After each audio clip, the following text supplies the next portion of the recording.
नमस्कार, दिन भर की बड़ी खबरों में आपका स्वागत है। मैं हूं आपके साथ अंशुता श्रीवास्तव। आज इस बुलेटिन में बात होगी हिंडनबर्ग की नई रिपोर्ट से मचे बवाल की, आरएसएस के बयान से फंसी मोदी सरकार की।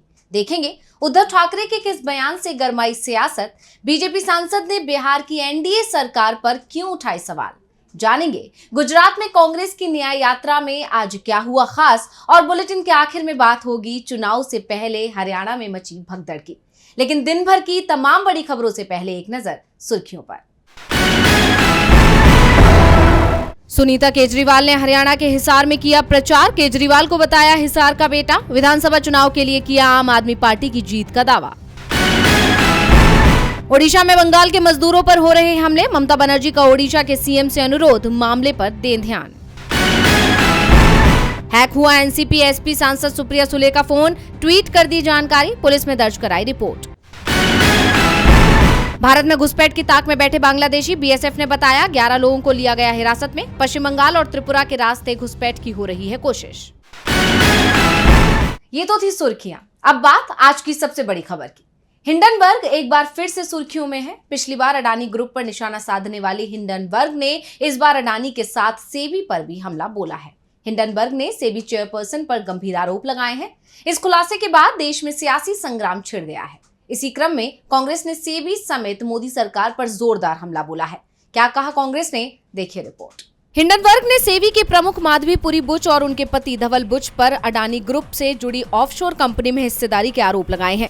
हिंडनबर्ग ने दावा किया है कि बुच और उनके पति की मॉरिशस की offshore company global dynamic opportunity fund में हिस्सेदारी है और इस कंपनी में गौतम अडानी के भाई विनोद अडानी ने अरबों डॉलर निवेश किए हैं।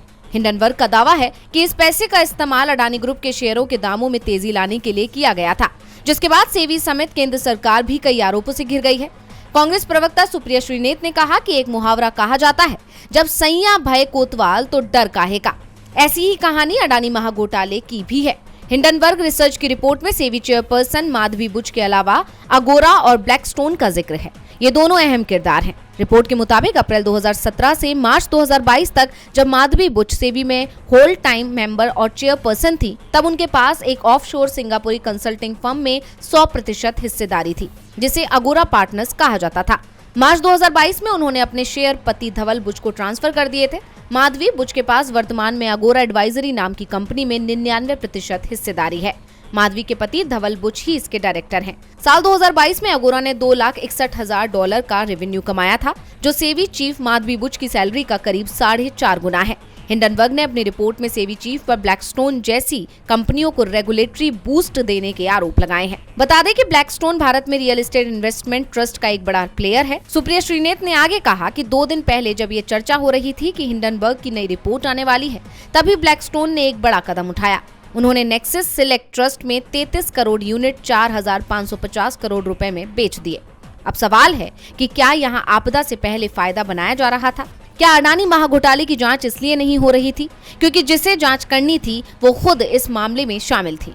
हालांकि सेबी प्रमुख ने सभी आरोपों से इनकार किया है, तो वहीं अडानी समूह ने आरोपों से किनारा करते हुए कहा कि छवि बिगाड़ने की कोशिश हो रही है। हिंडनबर्ग की रिपोर्ट आने से मोदी सरकार बुरी तरह घिर गई है। विपक्ष का कहना है कि सरकार अपने मित्रों को बचा रही है। अब विपक्ष के आरोपों से मोदी सरकार और बीजेपी पहले ही मुश्किल में है और अब आरएसएस भी उसकी परेशानियों को बढ़ा रहा है। संघ के मुखपत्र पांचजन्य में जाति व्यवस्था को लेकर एक लेख प्रकाशित हुआ है, जिसके बाद आरएसएस के साथ बीजेपी भी मुश्किल में फंस गई है। लोकसभा चुनाव में राहुल गांधी ने जाति जनगणना का मुद्दा लगातार उठाया। राहुल ने संसद में ऐलान भी किया कि इंडिया गठबंधन जाति जनगणना कराकर रहेगा। राहुल को जवाब देने के चक्कर में अनुराग ठाकुर ने उनकी जाति पर सवाल उठाए और मोदी ने इस भाषण को रिपोस्ट किया, तो इसमें बीजेपी फंस गई। अब एक बार फिर बीजेपी की मुश्किल संघ के कारण बढ़ जाएंगी। दरअसल राष्ट्रीय स्वयंसेवक संघ यानी आरएसएस की पत्रिका पांचजन्य में जाति व्यवस्था को सही ठहराते हुए उसे भारत की एकता की वजह बताया गया है।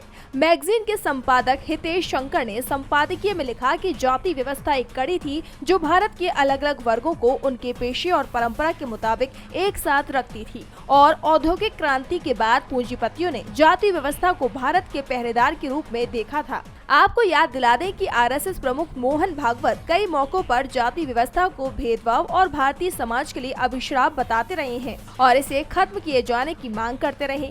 लेकिन 5 जन का संपादकीय साफ तौर पर जाति व्यवस्था बनाए रखने की वकालत कर रहा है और इस तरह आरक्षण का विरोध भी इसमें नजर आ रहा है। इसी शुक्रवार को सुप्रीम कोर्ट के फैसले के खिलाफ जाकर पीएम मोदी ने SC/ST कोटे में क्रीमी लेयर लागू न करने की बात कही थी, क्योंकि बीजेपी पर एनडीए के साथी दलों का दबाव था और विपक्ष भी इसके खिलाफ था। लेकिन अब संघ के इस कदम से बीजेपी के लिए अपना बचाव करना मुश्किल हो गया है। जातिगत जनगणना पर आरएसएस की पलटी ने मोदी सरकार को बुरा फंसा दिया है, यानी अपने ही अब बीजेपी के लिए मुसीबत बन रहे हैं, चाहे वो पुराने दोस्त क्यों ना हो, क्योंकि कभी बीजेपी के सहयोगी रहे उद्धव भी बीजेपी के मुश्किल बढ़ाने का कोई मौका नहीं छोड़ रहे हैं और अब तो उन्होंने कुछ ऐसा कह दिया जिसकी उम्मीद बीजेपी को सपने में भी नहीं रही होगी।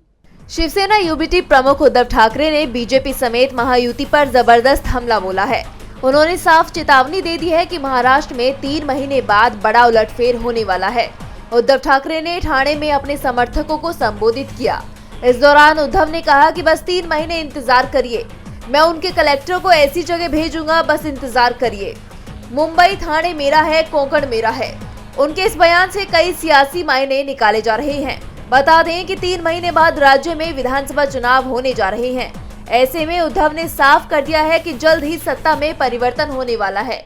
उद्धव ठाकरे ने कहा कि अयोध्या में भी एक आदर्श घोटाला हुआ है। इस घोटाले में कौन शामिल है? हमने मंदिर बनाने के लिए अपना खून दिया, किस लिए? शंकराचार्य मेरे घर आए थे। उन्होंने कहा कि हिंदू पीठ में छुरा नहीं मार सकते। कौन कह रहा है कि केदारनाथ मंदिर से सोना गायब है? बाकी लोग जय श्री राम कहेंगे और वो सिर्फ केमछो कहेंगे। मैं बीजेपी मुक्त राम चाहता हूँ। उद्धव ठाकरे ने आगे कहा, मैं सभी गुजरातियों के खिलाफ नहीं हूँ। उन्होंने मेरी पार्टी मेरा चुनाव चिन्ह चुरा लिया। पहले वो 15 लाख देने वाले थे, 15 लाख का क्या हुआ? भाई और बहनों बोलने वाले कहाँ हैं? सब कुछ गुजरात जाता है। एक और बड़ा प्रोजेक्ट गुजरात चला गया है। क्या हम भिखारी हैं?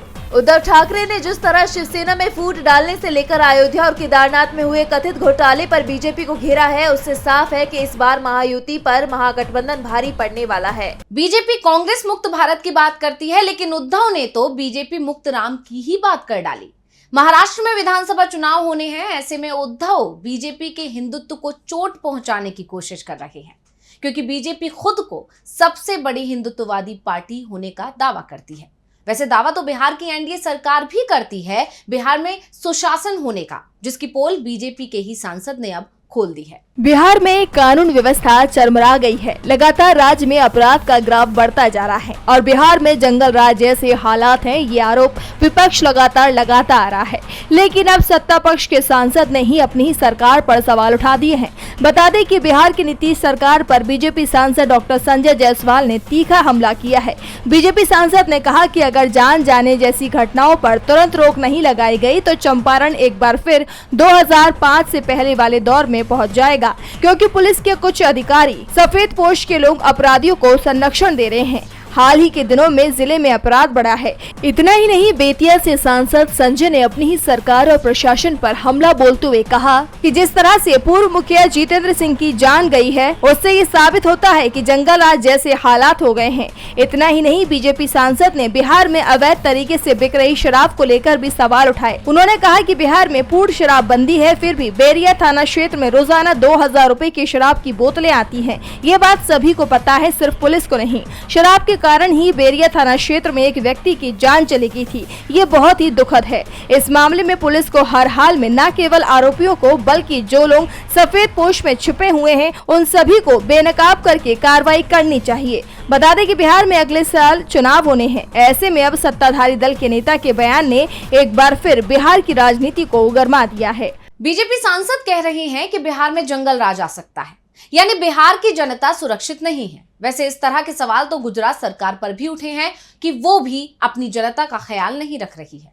इसीलिए कांग्रेस गुजरात में न्याय यात्रा निकाल रही है, जिसका तीसरा दिन था। तो तीसरे दिन क्या रहा खास, देखिए रिपोर्ट। गुजरात में कांग्रेस की तरफ से 9 अगस्त से मोरबी से शुरू की गई न्याय यात्रा का रविवार को तीसरा दिन है। यात्रा रविवार सुबह 9 बजे राजकोट के रत्नापार से शुरू हुई। शाम को यात्रा राजकोट शहर पहुंची। जहां ढेबर चौक में एक शोक सभा का आयोजन किया गया, जिसमें प्रदेश अध्यक्ष शक्ति सिंह गोहिल भी मौजूद रहे। न्याय यात्रा के रत्नापाड़ से रवाना होने से पहले कांग्रेस विधायक जिग्नेश मेवाणी ने कहा कि मोरबी से गांधीनगर तक न्याय यात्रा का आज तीसरा दिन है। यात्रा को जबरदस्त रिस्पांस मिल रहा है, हर जगह लोग स्वागत कर रहे हैं। राजकोट, मोरबी, वडोदरा और सूरत में जो त्रासदी हुई वो सरकारी तंत्र और बीजेपी की गलती की वजह से हुई है, क्योंकि इन त्रासदियों में कई परिवारों ने अपनों को खोया है। इसलिए सरकार के विरोध में इस न्याय यात्रा का मिशन शुरू किया गया है। जिग्नेश मेवाणी ने बीजेपी को आड़े हाथों लेते हुए कहा कि मैं जेपी नड्डा, गुजरात के मुख्यमंत्री और बीजेपी प्रवक्ता से कहना चाहता हूं कि अगर आप वास्तव में तिरंगे का सम्मान करते हैं तो आप जसदण में शोषण पीड़िता की बेटी से मिलने क्यों नहीं गए? मां के आंसू क्यों नहीं पहुंचे? बीजेपी की महिला नेता से ये क्यों नहीं पूछा कि शोषण की शिकार बाकी 6 बेटियां कौन हैं? उन्होंने आगे कहा कि गुजरात के लोग पीड़ितों के लिए न्याय चाहते हैं, सिर्फ छोटी मछलियां ही नहीं। जो भी बीजेपी नेता इसमें शामिल है उन्हें सलाखों के पीछे होना चाहिए। 2 दिनों में बीजेपी के पाप का घड़ा बहुत भर गया है, कई सारे टिकट मिल गए हैं। पीड़ित परिवारों पर सरकार का काफी दबाव है, पीड़ित परिवारों को बांटने की भी कोशिश की जा रही है। कांग्रेस की इस यात्रा से बीजेपी घबराती हुई दिखाई दे रही है। कांग्रेस का आरोप है कि गुजरात सरकार भ्रष्टाचारी और लापरवाह है, जनता सरकार से असंतुष्ट है। वैसे ऐसे आरोप पड़ोसी मुल्क की शेख हसीना सरकार पर भी लगे थे, लेकिन अब शेख हसीना ने देश के लिए अपने संबोधन में बड़ा खुलासा किया। तो शेख हसीना ने किसे बताया तख्ता पलट के लिए जिम्मेदार, देखिए रिपोर्ट में। बांग्लादेश छोड़कर भारत में पनाह ले रही पूर्व प्रधानमंत्री शेख हसीना ने अमेरिका को लेकर एक बड़ा बयान दिया है। हसीना ने अमेरिका पर उनके खिलाफ साजिश रचने का आरोप लगाया है। हसीना ने कहा कि सेंट मार्टिन द्वीप न सौंपने के कारण अमेरिका ने उन्हें सत्ता से बेदखल कराया है। वह सेंट मार्टिन द्वीप के जरिए बंगाल की खाड़ी पर अपना प्रभाव बढ़ाना चाहते थे, इसीलिए मैंने उनकी मांग नहीं मानी और इन षड्यंत्रकारियों ने मासूमियत का फायदा उठाया और राष्ट्र को अस्थिर करने के लिए आपका इस्तेमाल किया। हसीना ने अपने करीबी सहयोगियों से कहा कि मैं कट्टरपंथियों की हिंसा में मरने वालों की संख्या को बढ़ने नहीं देना चाहती थी। मैं सेंट मार्टिन द्वीप और बंगाल की खाड़ी को अमेरिका कंट्रोल में देकर अपनी कुर्सी बचा सकती थी, लेकिन मैंने ऐसा नहीं किया क्योंकि मैं छात्रों की जान लेकर कुर्सी पर नहीं बैठना चाहती थी। मैं देशवासियों से अपील करती हूँ कि वे कट्टरपंथियों के बहकावे में न आए। अल्लाह की कृपा से मैं बांग्लादेश जल्द लौटूंगी। इसी के साथ छात्रों के आंदोलन पर बात करते हुए हसीना ने कहा, मैंने कभी उन्हें रजाकार नहीं बुलाया। देश में अस्थिरता लाने के लिए मेरे शब्दों का गलत तरह से इस्तेमाल किया गया है और उसे गलत तरीके से पेश किया गया है। और बुलेटिन के आखिर में बात हरियाणा में मची भगदड़ की। देश के 4 राज्यों में विधानसभा चुनाव होने वाले हैं, जिसमें एक राज्य हरियाणा भी है। अब हरियाणा से एक बड़ी खबर निकलकर सामने आ रही है। विधानसभा चुनाव से पहले जेजेपी और इनेलो के कई बड़े नेताओं ने कांग्रेस का दामन थाम लिया है। राज्य में अचानक हुए इस दल बदल से विधानसभा चुनाव कांग्रेस के पक्ष में जाता हुआ दिख रहा है। 4 राज्यों में होने वाले विधानसभा चुनाव को लेकर कांग्रेस ने कमर कस ली है। इन 4 राज्यों में एक राज्य हरियाणा भी है। अब खबर आ रही है कि हरियाणा में जेजेपी और इनेलो के कई नेताओं ने कांग्रेस का दामन थाम लिया है। विधानसभा चुनाव से ठीक पहले हुआ ये दल बदल राज्य में कांग्रेस की जीत के दावों को पुख्ता करता हुआ दिखाई दे रहा है। बता दें कि दिल्ली में हरियाणा के पूर्व सीएम दीपेंद्र सिंह हुड्डा की मौजूदगी में रानिया से पूर्व विधायक कृष्ण कंबोज, गुरुग्राम से पूर्व निर्दलीय प्रत्याशी मोहित ग्रोवर, रिटायर्ड आईएएस विकास यादव, पंचकुला जिला परिषद के पूर्व चेयरमैन राजेश कोना, बड़खल जेजेपी के पूर्व हल्का अध्यक्ष अजय भडाना, बड़खल जेजेपी खेल प्रकोष्ठ के हल्का अध्यक्ष राहुल भडाना, बड़खल जेजेपी के हल्का उपाध्यक्ष उदयवीर भडाना और रविंद्र चौहान, इनेलो पानीपत ग्रामीण के हल्का प्रधान डॉक्टर हरिराम सैनी और जेजेपी की पूर्व महासचिव ममता ने कांग्रेस का दामन थाम लिया। इन नेताओं के साथ इनके समर्थकों ने भी पार्टी की सदस्यता ले ली है, जिससे राज्य में इनेलो और जेजेपी को चुनावों से पहले बड़ा झटका लगा है। बता दें कि इसके साथ ही राज्य में दीपेंद्र सिंह हुड्डा की हरियाणा मांगे हिसाब पदयात्रा का दौर भी जारी है। ऐसे में विधानसभा चुनाव से ठीक पहले हरियाणा में माहौल कांग्रेस के पक्ष में जाता हुआ दिखाई दे रहा है। जहां एक और क्षेत्रीय पार्टियां एक तरह से रेस से बाहर मानी जा रही हैं, तो वहीं सत्ताधारी बीजेपी की 10 सालों की एंटी इनकम्बेंसी से भी कांग्रेस पार्टी को ही फायदा पहुंचता हुआ दिखाई दे रहा है। तो आज इस बुलेटिन में इतना ही। आप देखते रहिए डीवी लाइव। नमस्कार।